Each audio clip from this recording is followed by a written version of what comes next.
Jadi yang pertama saya ucapkan terima kasih sekali buat Mbak Puan karena sudah terbuka dengan kami untuk saling berkomunikasi. Insya Allah dalam waktu dekat secepatnya saya akan berkomunikasi dengan Mbak Puan. Keinginan Kaisang ini pun mendapat respons positif dari Puan Maharani meski tidak tegas terucap. Puan hanya berkomentar, gencarnya Kaisang bersafari ke parpol-parpol adalah bentuk silaturahmi yang sudah seharusnya dilakukan.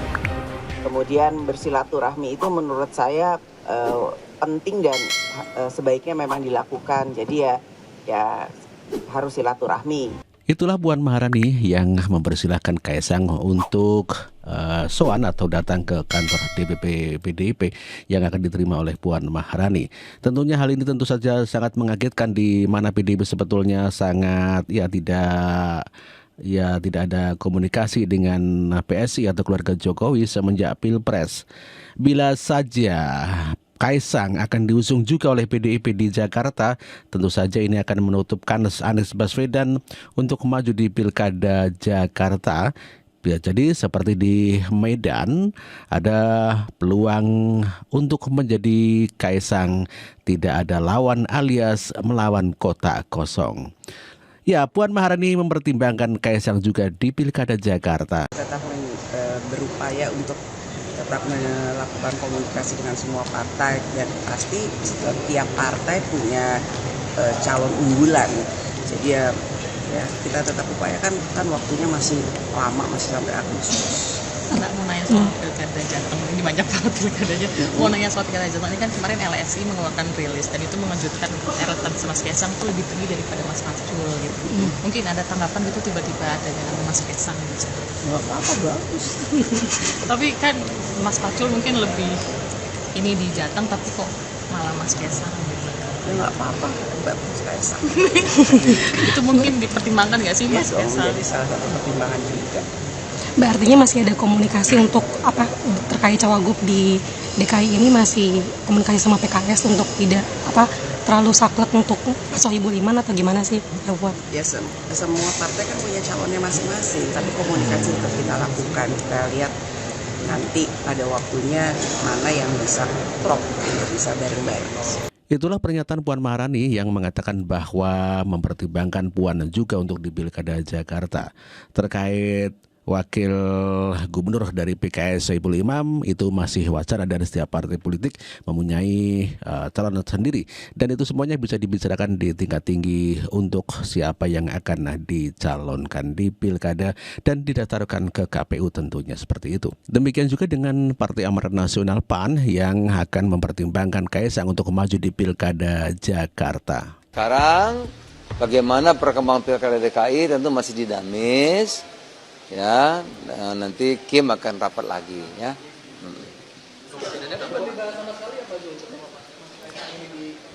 Cagumnya aja belum putus, gimana? Iya ya. Belum ya, Pak Erlangga lagi kemana tuh? Lagi ke luar negeri kan? Iya. Ya, itulah Zulkifli Hasan yang mempertimbangkan Kaisang untuk maju di Pilkada Jakarta. Hal ini tentu saja menjadikan peluang Kaisang untuk maju, dan bisa jadi kalau Koalisi Indonesia Maju Bersatu mengusung Kaisang ditambah dengan PDIP, ya juga ditambah dengan Nasdem serta PKB, tentu saja hal ini menjadikan Anies Baswedan gagal nyagup di Jakarta. Ya, PAC sendiri menyambut baik pernyataan Puan Maharani yang akan menemui Kaisang. Partai Solidaritas Indonesia menyambut baik penilaian Ketua DPP PDI Perjuangan Puan Maharani yang menyebut Kaisang layak dipertimbangkan untuk maju di pemilihan gubernur Jawa Tengah. PSI menilai Puan adalah sosok politisi matang yang tak gampang baperan. Wajar bila Puan menilai sosok Kaisang layak untuk mengikuti kontestasi pilkada. Terlebih secara aturan, putra bungsu Presiden Joko Widodo ini tak memiliki hambatan, khususnya soal syarat usia. Karena sejak 1 Juli 2024, aturan yang semula menyebutkan usia minimal terhitung sejak penetapan pasangan calon berubah menjadi saat pelantikan. Kebetulan pada Desember 2024, Kaisang berusia 30 tahun dan memenuhi syarat untuk mengikuti pemilihan gubernur, wakil gubernur. Namun karena PDI Perjuangan adalah partai pemenang di Jawa Tengah, mereka tetap mengutamakan kader sendiri untuk berlaga di Pilkada 2024. Lalu seberapa besar kans Kaisang menang bila pada akhirnya ia berkontestasi di Pilkada Jawa Tengah? Analis politik Muhammad Kodari yakin kans Kaisang untuk menang sangat besar karena faktor kuatnya Jokowi Effect. Berdasarkan survei LSI, Kaisang memang punya modal elektabilitas tinggi. Namun adik wakil presiden terpilih Gibran Rakabuming Raka ini masih harus berjuang menghimpun partai politik yang mau mengusungnya. Karena di saat yang sama, partai politik juga kepincut sosok lain, yakni Kapolda Jawa Tengah Ahmad Lutfi. Itulah pengamat politik yang mengatakan bahwa Kaisang punya kans begitu tinggi di Jawa Tengah. Namun demikian, sepertinya Kapolda Jawa Tengah, Bapak Ahmad Lutfi, sudah digadang-gadang ya untuk maju di Jawa Tengah dan tentu saja mendapatkan dukungan termasuk dari PDIP. Oleh karenanya, saya kira Kaisang tetap akan diajukan di Jakarta, sementara untuk di Jawa Tengah, Ahmad Lutfi lah yang akan dipasang di sana. Ya, hal ini bisa menjadikan Ahmad Lutfi begitu banyak besar dukungan dikarenakan PDIP sendiri akan ikut mengusung Ahmad Lutfi. Sementara Kaisang menanggapi pernyataan Puan Maharani yang memberikan penilaian bagus kepada Kaisang. Bagus itu, harusnya ini Kaisang hari ini harusnya segera bertemu Mbak Puan. Kalau Mbak Puan sudah berstatement seperti itu ya bagus. Artinya Mas Gibran nggak mendukung untuk masuk ke yang pilgub dari PDI itu? Saya mendukung statementnya Mbak Puan yang itu tadi. Sedangkan di Jakarta, Yusuf Hamka mengaku siap dipasangkan dengan Kaisang di Pilgub Jakarta. Ada tagline-nya, Ka'bah tentu adalah Kaisang, Bapak Alun begitu ya. Saya mendadak dipanggil. Terus kamu ditunjuk untuk kalau Pak Kaisang mau, katanya ini wakilnya. Bapak gubernur saya cuma bisa bilang, ini nggak salah Pak, saya nggak punya logistik. Logistik saya bukan buat bagi-bagi rakyat. Saya bilang ini udah perintah. Oh iya, dengan perintah saya tetap jalankan. Nah kalau rakyat membutuhkan logistik sama saya nggak pernah menjanjikan logistik buat rakyat. Saya menjanjikan kesejahteraan kalian pasti akan lebih baik. Ya, sekolah gratis. Insya Allah, makan pun saya sudah melakukan. Warung nasi kuning Bapak Alun ini udah dari tahun 2018. Itulah pernyataan Bapak Alun atau Yusuf Hamka yang menjanjikan suatu kesejahteraan buat masyarakat Jakarta, di mana pendidikan gratis, kesehatan gratis, juga makan gratis, yang bukan hanya teori, namun demikian sudah dipraktekkan oleh Yusuf Hamka di Jakarta. Ya, sepertinya Kaisang lebih dipasangkan atau dijadikan ya untuk calon di Jakarta ya. Ketua Dewan Pimpinan Pusat DPP Partai Solidaritas Indonesia PSI, William Aditya Sarana, menuturkan bahwa partainya membuka peluang untuk mengusung Ketua Umum PSI Kaisang Pangarep menjadi calon Gubernur Jakarta. William juga mengungkapkan alasan mengapa dirinya dan PSI mempunyai rencana untuk mencalonkan putra dari Presiden Joko Widodo tersebut dalam Pilkada Jakarta 2024. Kaisang merupakan sosok figur sangat baik. Ia menyebut pihaknya pun memiliki beberapa figur internal yang dikira pantas seperti Grace Natali. Rencana untuk mengusung Kaisang dalam pemilihan kepala daerah atau Pilkada 2024 akan dilakukan apabila syarat administratifnya terpenuhi.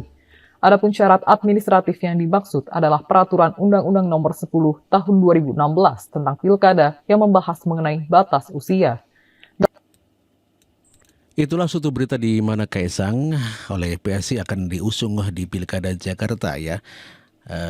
Willy Aditya akan mengajukan Kaisang di Pilgub Jakarta. Sementara itu Kaisang meminta kepada PKS untuk mengusung presidennya dikarenakan PKS adalah merupakan pemenang di legislasi di Jakarta ya. Saya kan sebagai pemenang di Jakarta, saya rasa jauh lebih elok kalau ini mengusung gubernur. Iya.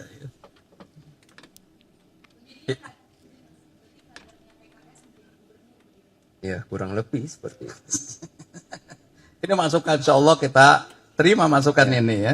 Ini pendapat saya pribadi ya Pak Iya, Presiden betul, PKS. betul. Makasih Mas. Ada lagi? Ya. Oke ya. Insyaallah. Ada hal yang menarik, yang paling pokok itu tadi yang belum terungkap, bahwa PKS dan PSI akan berkolaborasi dalam hal-hal kepemudaan, di olahraga, hal-hal kewanitaan. Kita mungkin akan adu bola, bertanding bola, atau kita mau adu kekuatan dalam fitness dan sebagainya. Ayo, kita nggak mau kalah dengan supirnya Kaisang, nanti akan kita buktikan. Intinya kita akan menghilangkan pemahaman bahwa PSI sama PKS tidak bisa ketemu. Ternyata Itulah Sekjen PKS dan juga Presiden PKS yang dikatakan tadi siap menerima usulan daripada Kaisang agar Presiden PKS mengajukan diri sebagai calon gubernur, bukan mengajukan Anies Baswedan yang bukan merupakan kader daripada PKS itu sendiri. Seperti kita ketahui bersama bahwa Golkar sudah menyiapkan seorang pengusaha kaya raya yang merupakan bos jalan tol yang bernama Yusuf Hamka untuk mendampingi Kaisang.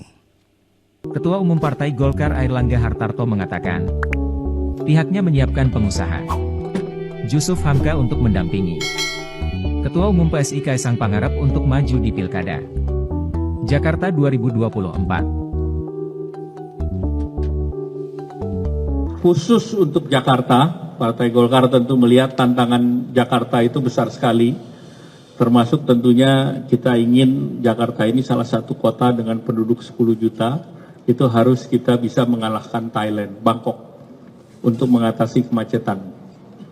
Sehingga tantangan utama Jakarta adalah infrastruktur. Nah, untuk mendukung tadi Mas Ketum, Mas Kaisang, seandainya beliau memilih Jakarta, saya siapkan kader Partai Golkar yang sudah memalang melintang di infrastruktur, yaitu Babah Alun. Mana Babah Alun? Jadi itu pembahasan-pembahasan, kita banyak punya waktu, tidak terburu-buru, kita akan berbasis ilmiah kepada. Itulah Ketua Umum Partai Golkar Airlangga Hartarto yang menyodorkan nama Babah Alun atau Yusuf Hamka untuk mendampingi Kaisang maju di Pilkada Jakarta.